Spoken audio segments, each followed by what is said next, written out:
और क्लास 8 की होते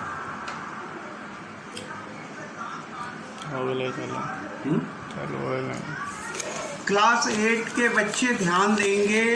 पहला चैप्टर पढ़ाया जा रहा है where when and how India and the modern world. आज पढ़ाई पेज नंबर 3 से होगी।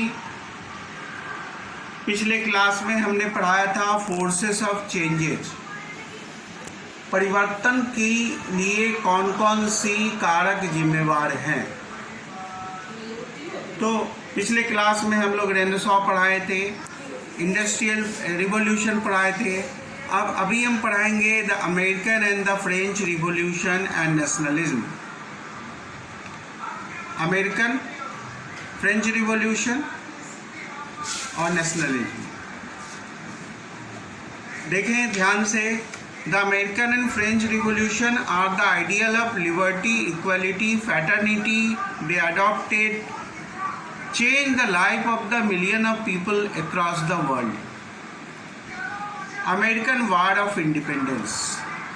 आप लोग जानते ही हैं कि अमेरिका में अंग्रेज़ों की कॉलोनी थी, 13 ब्रिटिश कॉलोनी थी अमेरिका में, और इस कॉलोनी के लोगों ने ब्रिटिश हुकूमत के खिलाफ बगावत किया, क्योंकि ब्रिटिश हुकूमत उन पर टैक्स लगाती थी, आवश्यकता से, ज़रूरत से ज़्यादा टैक्स लगाती थी। टैक्सों से आए पैसे इंग्लैंड के विकास में खर्च होते थे। अमेरिका के लोगों ने इसका विरोध किया और 1776 में जॉर्ज वाशिंगटन के नेतृत्व में अमेरिका में इंग्लैंड के साथ एक लड़ाई हुई, और इसके बाद अंग्रेज़ों की हार हुई।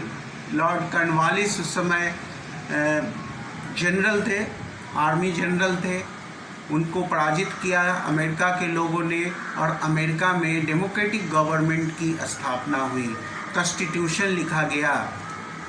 ये घटना जो है वो पूरे वर्ल्ड के लिए एक उदाहरण है।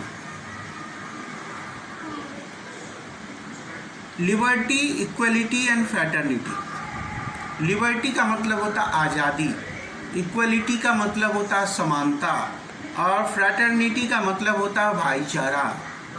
तो उदारता, समानता और भाईचारा की भावना पूरे विश्व में प्रचारित किया गया। लोगों ने को यह संदेश दिया गया कि सभी लोग समान हैं, कोई ऊंच नहीं, कोई नीच नहीं। लिबर्टी आज़ादी है, हमें अपने मन के अनुसार काम करने की आज़ादी है, बशर्ते अगर वो काम समाज के लिए घातक ना हो तो। और फ्रैटर्निटी, भाईचारा की भावना।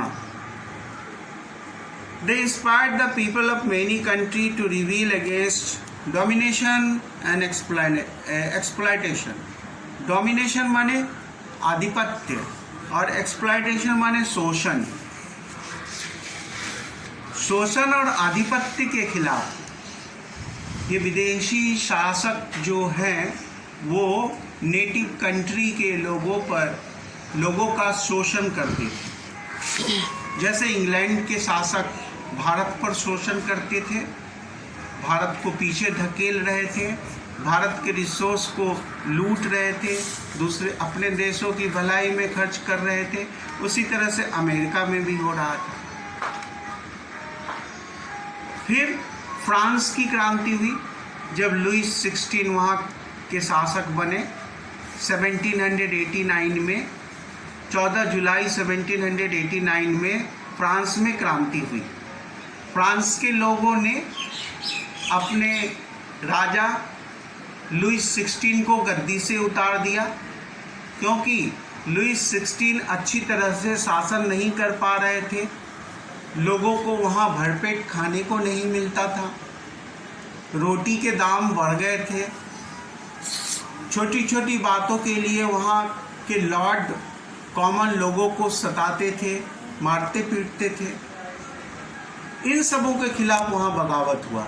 तो ये दो बगावत जो है वो पूरे वर्ल्ड के लोगों को इंस्पायर किया कि डेमोक्रेटिक फॉर्म ऑफ गवर्नमेंट ही उनकी समस्या का समाधान कर सकता है।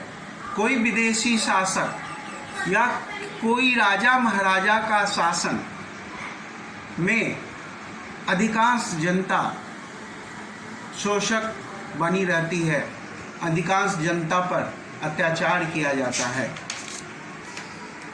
The revolution led to the growth of another powerful movement in 19th century Europe, nationalism, राष्ट्रवाद हिंदी में कहते हैं, और उसका डेफिनेशन दिया हुआ है किताब में, अंडरलाइन कीजिए। Nationalism is a strong feeling of love, pride and loyalty that people have for their country. इसको अंडरलाइन किया जाए। Nationalism is a strong feeling of love, pride, loyalty that people have for their country. It inspired Indians in the 19th century to fight for independence from British rule. राष्ट्रवाद की भावना के कारण ही हम भारतीय अंग्रेजों के खिलाफ यूनाइटेड होके लड़ाई लड़े और अपने देश को आज़ाद करा पाए। Nationalism is a sense of oneness that born out of sharing similar things, similar aspiration. India in the modern world. अब एक नया टॉपिक शुरू हो रहा है, India in the modern world. After Aurangzeb's death in 1707, the Mughal emperor went into rapid decline.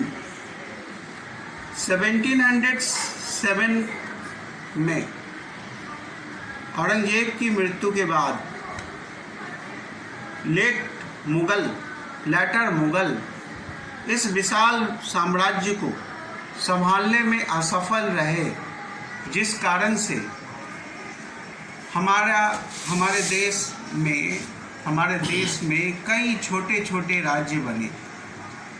The latter Mughal ruler did not have the capability needed to hold the vast empire together. Powerful new kingdoms were established by Maratha and Sikh. Mughal कमजोरी का फायदा उठाकर कई छोटे छोटे राज्यों का जन्म हुआ, जिसमें मराठा स्टेट और Sikh state. The ruler of Hyderabad, Awadh, Karnataka, Bengal ruled independently over their provinces. These newly power constantly fought for supremacy among themselves. ये नए राज्य, छोटे छोटे नए राज्य अपनी शक्ति बढ़ाने के लिए आपस में एक दूसरे से लड़ते रहते थे। This was also time when merchants from the Europe began establishing trading base along Indian coast. इस समय तक यूरोप के बहुत सारे व्यापारी भारत में व्यापार करने के उद्देश्य से आ गए थे। यहाँ तक अंडरलाइन करके रखें। नेक्स्ट डे फिर आगे की पढ़ाई होगी। आप लोग किताब खोल के 11 बजे से बैठ जाएं। पढ़ाई होगी जैसे स्कूल में पढ़ाई जाती है, क्वेश्चन आंसर भी लिखाया जाएगा। आप लोग सीरियसली पढ़ाई करें। That's all.